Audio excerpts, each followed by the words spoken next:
그런데 저 같은 개인 투자자들은 철강 이제 가벼운 거 2배 갖고 해운업은 뭐 3배, 4배 갖고 조선업도 조금 오르고 있고 뭘 사야 될지 모르겠어요.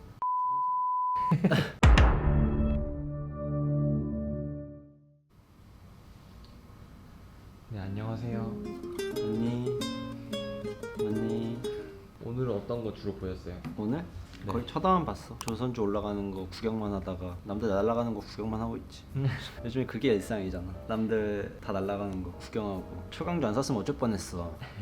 어쩔 뻔 봤냐. 이게 저희가 작년 한 말쯤에 H&M 이야기하면서 해운업 이야기를 했었잖아요. 요즘 또 다시 핫하다며. 영상 올라갔을 때 기준으로 한 3배? 올랐어요. 와, 아깝지도 않아. 살 생각도 안 했기 때문에. 오히려 그때 동강님은 그 해운업이 잘 나가는 걸 보고 저 배에 뭘 실어 나르고 있을까 그치. 하면서 철강에 집중하신 거잖아요. 맞아.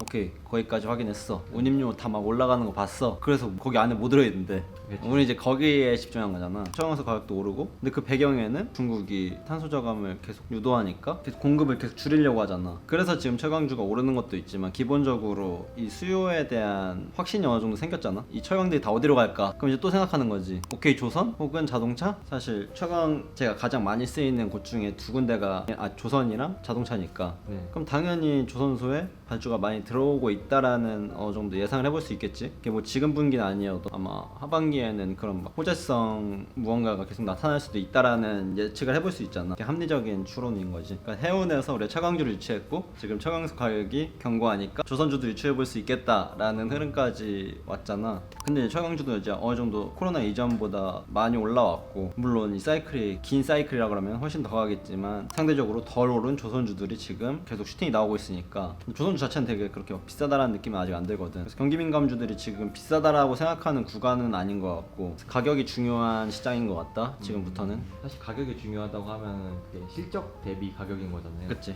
그래서 뭐 지난번에도 한번 말했지만 이제 앞으로 실적 장세다라고 말씀을 해주신 시점부터 이제 절묘하게 시점 위주로 주식들 올라가고 있는데 해운업 올라가고 철강 올라가고 조선도 이제 오늘 오르기 시작했던 이런 거 보면은 약간 경기가 살아날 때 올라가는 그 순서대로 반영이 되고 있다? 그런 느낌이 조금 들더라고요. 그치. 내가 경험한 항상 상승장의 사이클에는 철강, 조선, 자동차가 항상 따라다녔는데 그 과정에 뭐 정유도 있었고, 근데 지금이 만약 사이클 초입이라 그러면 코스피가 정고점을 뚫을 수 있을 거라는 상상을 할 수 있기도 하더라고. 지금 코스피 주도 업종인 자동차랑 반도체가 지금 많이 쉬고 있잖아, 어떻게 보면. 근데 이제 그 아래에 있던 이제 가치주들이 올라오면서 코스피 전체 밸류가 올라왔잖아. 3,200 지금 좀 넘었는데 좀만 더 오르면 이제 3,300이란 말이야. 정고점이란 말이지. 네. 근데 이 사이클이 만약 조금만 더 가고 삼성전자 조금 더 오르고 하이닉스 조금 더 오르고 자동차 조금만 더 오르면 정고점이 바로 앞이란 말이야. 그렇기 때문에 개인적으로는 장세가 강하고 뭔가 연속성이 있을 것 같다. 그래서 여러모로 지금 시장 전체가 되게 견조하다. 저평가되어 있는 종목들 위주로 훨씬 더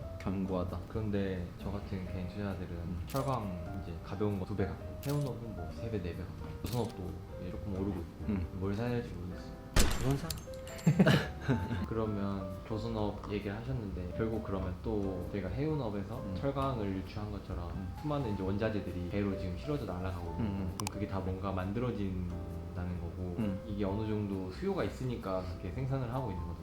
그치. 그러면 어떤 걸 만들고 있다라고 유추해 볼 수 있을까요? 그냥 완성품은 사실 거의 모두겠지. 모든 것에 있어서 완성품이겠지. 하다못해 지금 뭐 옥수수 가격도 오르고 지금 원목 가격도 엄청 오르고 있다고 하니까. 근데 이게 진짜 수요가 많아서 느는 거냐, 아니면 공급을 그냥 잠가서 그냥 이걸 유지하는 거냐. 코로나가 끝나고 폭발적으로 사람들이 소비할 거라는 건 모두가 아는 사실이잖아. 기업 입장에서 수요가 늘어나면 공급도 계속 맞춰야 되잖아. 근데 과거에 2007년에도 그랬듯이 수요가 늘어나는데 공급을 계속 맞춰야 되니까 쭉 늘렸어. 근데 갑자기 수요가 확 줄어드네? 그럼 이제 공급 쇼크가 오니까 기업 입장에서는 뭐 이렇게 R&D 투자했는데 막상 뭐 1, 2년밖에 못 써먹고 나중에는 뭐 별거 아닌 것처럼 돼버리네. 근데 지금 원자재 가격부터 해운 운임도 다 올라와 있는데 가격이 계속 고정된다는 거지. 그 모든 뭔가 원자재들이 왜 안 떨어질까? 과연 수요가 그만큼 견고해서인가? 아니면 기업들의 스탠스가 공급을 계속 늘리지 않고 그냥 이 아름다운 가격을 유지하기로 마음 먹은 건가? 일종의 뭐 가격 담합 뭔가 그런 거 같은 거지. 만약 이 수요가 진짜라 그러면 정말 큰 사이클을 맞이한 거겠지만 만약 공급을 잠가서 지금 이 가격대를 유지해서 기업들의 실적이 좋은 거라 그러면 일시적인 게 아닐까라는 생각을 할 수 있지. 누군가 공급을 푸는 순간 가격이 떨어지겠네. 그러니까 사실 철강만 해도 공급을 훨씬 더 지금보다 늘릴 수 있는 상황인데 지금 공급이 안 늘어나고 있거든. 네. 그렇기 때문에 지금 철강석 가격부터 계속 고점에서 지켜지고 있는 건데 과연 이 아름다운 시간이 실질적인 수요가 늘어나서인지 혹은 공급을 같이 맞춰야 되는데 맞추지 않아서인지 조금 더 확인이 필요한 것 같다. 그래서 모두가 지금 낙관론자가 됐잖아. 금리를 인상하면 경기가 좋아져서 좋은 거고 경기가 안 좋아지면 통화 정책을 더 할 수 있으니까 좋은 거고 그러니까 이런 식의 논리가 계속 먹히는 시장인 것 같아. 그래서 항상 경계가 되더라고. 모두가 낙관론자이기 때 항상 그런 쇼크들이 오니까 바이든 정부가 뭐 올렸다라고 얘기했잖아. 자본이득세. 근데 사실 보니까 20%에서 39.7 밀어붙이고 있더라고. 그래서 뭐 한국에 배당받으면은 양도소득세 내는 것처럼 사실 그런 건데 그래서 얼마나 케이스에 해당되는 사람이 있을까. 근데 연 자본소득세가 100만 불이 넘는 사람들에 한해서 하는 거니까 자료를 찾아봤다 한 1000명 중에 한 3명 정도가 포함된다 하더라고. 생각보다 많네. 근데 뭐 시장 전체에 충격을 줄 수 있는 요인은 아닌 것 같고 근데 집중할 포인트는 조금 뭔지 알겠다. 확실히 증세로 가다가 잡은 것 같고 빅테크 기업들에 대한 규제가 나올 것 같다는 생각을 했어. 확실히 실물 경제랑 지금 자산 시장이랑 괴리율을 좁히고자 하는 미국의 방향성을 알았다. 그리고 모든 이제 신흥시장이나 뭐 다른 OECD 상위 국가들도 이 방향성에 대해서 좋아하겠지. 미국이 먼저 스타트를 끊었으니까 고액자산가들을 위주로 뭔가 세율을 올리고 이 세율로 실물 경기에 지금 풀어서 시장을 살리고 결국 증세를 한다는 건 돈을 어딘가 쓰겠다는 거니까 그럼 어디에 쓰겠어? 사실 인프라에 투자에 쓰겠지. 그럼 인프라 투자에 어디에 많이 쓰일 것인지 이제 그걸 캐칭하는 게 조금 투자 포인트가 될 것 같고. 그래서 이번에 바이든 정부가 증세하면서 발표한 게 모빌리티 인프라에 투자하겠다. 좀 더 친환경적인 일종의 저탄소랑 비슷한 거겠죠. 그 다음에 두 번째가 미국 가족에 대한 복지를 하겠다.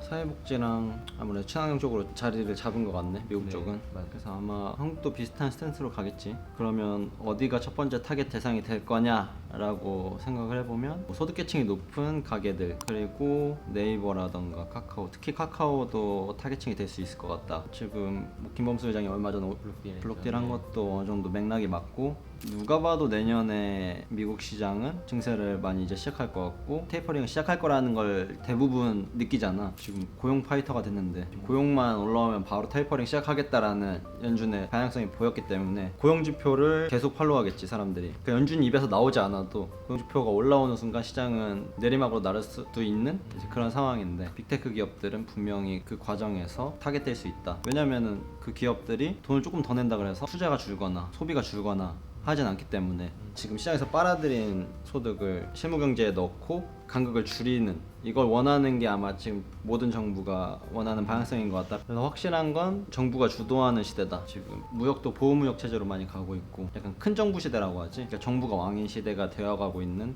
그 과정에 있는 시대다. 특히나 이제 내수를 빨아먹는 종목들 있잖아. 특별한 고용 창출 없이 서비스 같은 걸로 사람들의 돈을 휩쓸어가는 기업들에 대한 액션이 나올 수 있는 명분을 지금 바이든 정부가 빠르게 만들어주고 있다. 꽤 많은 국가들이 그걸 팔로우할 거다. 내가 아는데 다 알겠지. 사람들도 시장에서 반응하지 않을까. 그랬을 때 증시 자체는 온도차가 심해지겠지 종목마다. 그래서 포트폴리오가 어떻게 구성되고 있는지가 더 중요해지는 시점인 것 같다. 구성을 잘 짜놔야 뭔가 진짜 사이클이 왔을 때 더 큰 수익을 낼 수 있지 않나. 나도 아직 100% 포지션을 잡고 있진 못하지만 지금 꽤 많은 물량을 나도 채우려고 하고 있기 때문에 본인이 확신이 드는 종목이라고 하면은 그 실적이 뒷받침된다라는 종목에 있어서는 타이밍적으로 굉장히 좋아 보인다. 그래서 시장 자체는 분위기는 되게 즐길 수 있는 분위기다. 대외적으로 다 낙관주의적이고 딱히 나올 이슈들도 크게 없는 것 같고. 한번 정리해보면 방금 말씀해주신 것처럼 거대한 사이클의 초입일 수도 있고 아니면 너무 모두가 또 다 낙관적이니까 또 그러면서 동시에 쇼크도 준비해야 된다라고 말씀을 하셨잖아요. 너무 어려운 것 같아요. 그치. 네.